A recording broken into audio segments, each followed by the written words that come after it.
You're not broke because you don't make enough money. You're broke because of one habit that feels completely normal. It's the same habit that keeps millions of people stuck, no matter how much they earn. It looks harmless. In fact, it even feels good in the moment. But slowly, silently, it steals your future. John didn't realize it at first. He thought his problem was simple. I just need to earn more. That's what everyone says, right? So he worked harder. Longer hours, more effort, more stress. And eventually, he did earn more. But something strange happened. Nothing changed. Same stress, same pressure, same feeling of being behind. And that's when the confusion started. Because logically, it didn't make sense. If more money solves problems, why were his problems still there? One evening, exhausted after work, John sat quietly in his room. No phone, no distractions, just silence. And for the first time, he asked himself a question he had been avoiding for years. Where is my money actually going? Not roughly, not guessing, but honestly. And the answer shocked him. It wasn't rent. It wasn't bills. It wasn't responsibilities. It was everything in between. The small things, the daily things, the things that didn't feel like a problem. Coffee, online orders, random upgrades, things he didn't even remember buying. Individually, they meant nothing. But together, they were everything. That's when Peter entered his life. Peter wasn't rich. No flashy lifestyle. No expensive car. No luxury posts online. But he had something John didn't. Peace. And it showed. While everyone else was stressed about money, Peter was calm. Not careless.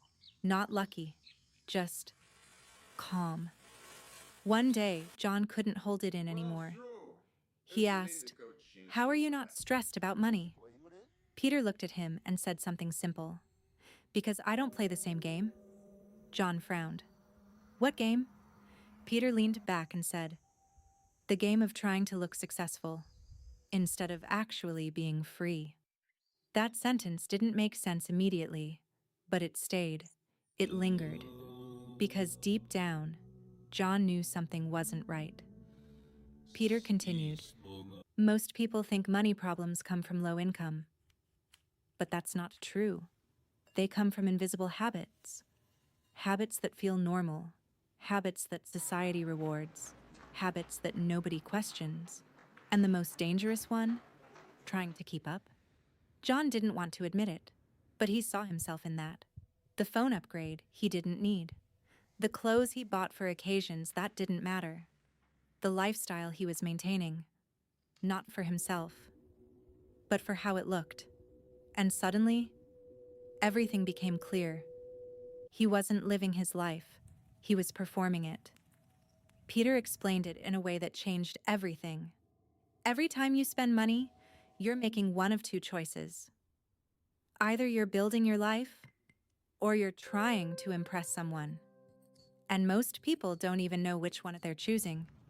That hit hard, because John realized almost every decision he made was based on someone else. What people might think, how it might look, what it might signal, not what he actually needed. And that's when Peter said something John would never forget. Every dollar of debt you have is a piece of your future, owned by someone else. And every dollar you save is a piece of your freedom. Freedom. That word changed everything, because John had been chasing money. But what he really wanted was control. Control over his time. Control over his choices. Control over his life. And money was just the tool. But he had been using it wrong, like most people do, chasing more, without understanding why. Peter asked him something simple. If nobody could see your life, what would you actually choose? No social media, no comparison, no judgment, just you. That question was uncomfortable, because the answer was completely different.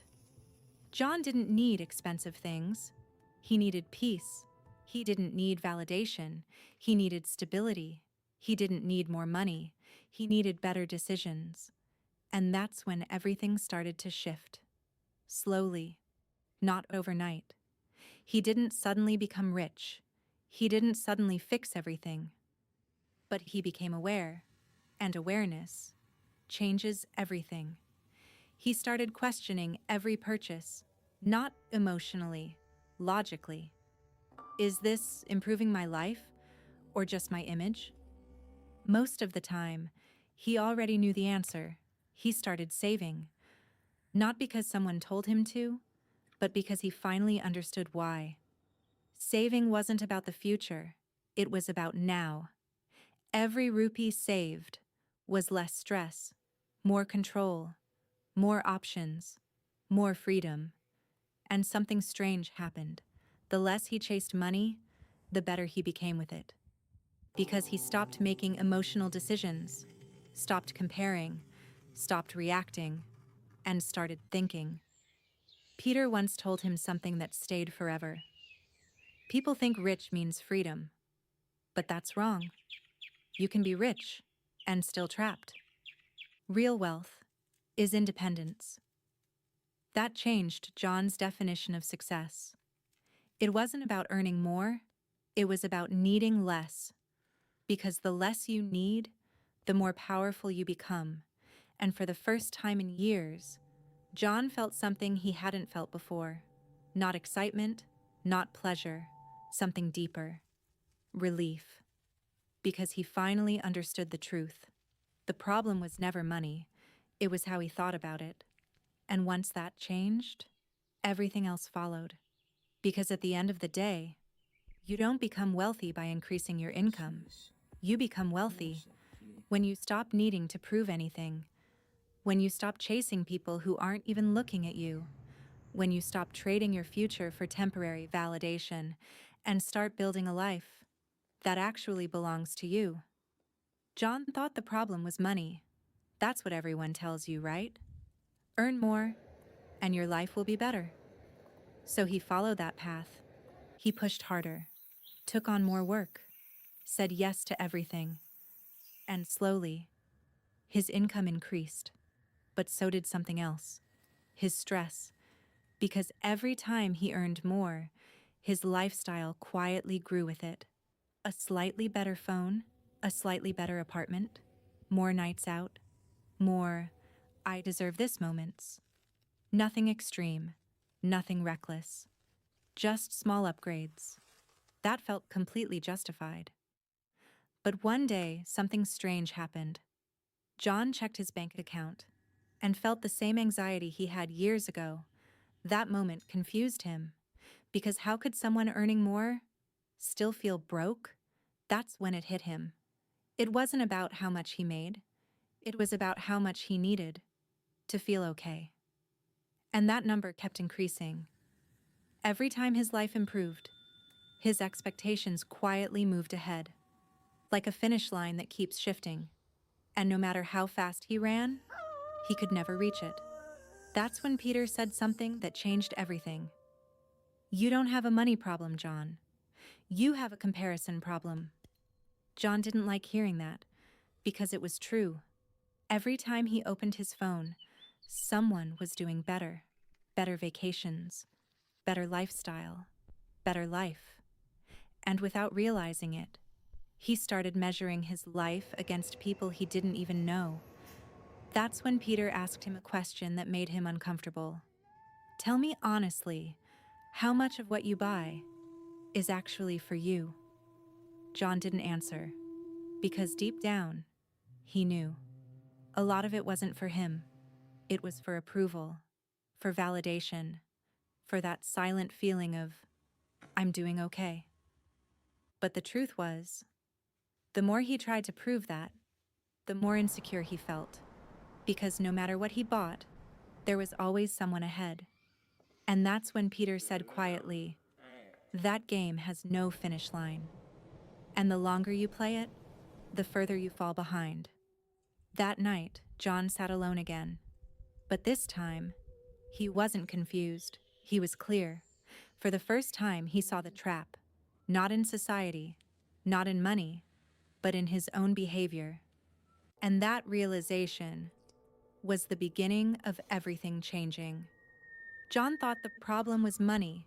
That's what everyone says, right? Earn more, and your life will be better. So he did exactly that. Worked harder, longer hours, more pressure. And yes, his income increased. But here's the part nobody talks about. His stress increased too. Because every time he earned more, his lifestyle quietly upgraded with it. A better phone, a better apartment, more spending disguised as, I deserve this. Nothing crazy, nothing irresponsible. Just small decisions that slowly built a life he had to keep paying for. And one day, something didn't feel right. He checked his bank account and felt the same anxiety he felt years ago. That's when it hit him. Hard. It wasn't about how much he made. It was about how much he needed to feel okay. And that number kept increasing, like a finish line that keeps moving further away. No matter how fast he ran, he was always behind. That's when Peter looked at him and said, "You don't have a money problem. You have a comparison problem." And suddenly, everything made sense, because every time John opened his phone, someone else was doing better. Better life, better success, better everything. And without realizing it, he started measuring his life against people who didn't even know he existed. That's when Peter asked him one question. Be honest, how much of what you buy is actually for you? John stayed silent, because deep down, he knew the truth. And the truth was uncomfortable. Most of it wasn't for him. It was for approval, for validation, for that feeling of, I'm not falling behind. But the more he chased that feeling, the worse he felt, because there was always someone ahead. Always. And Peter said something that changed everything. That game has no finish line. And the longer you play it, the more your future disappears. That night, John finally saw it. Not the money problem, not the job problem, but the real problem. The one that almost everyone ignores. And that realization was the beginning of everything changing. If you want next level understanding of various topics, hit subscribe.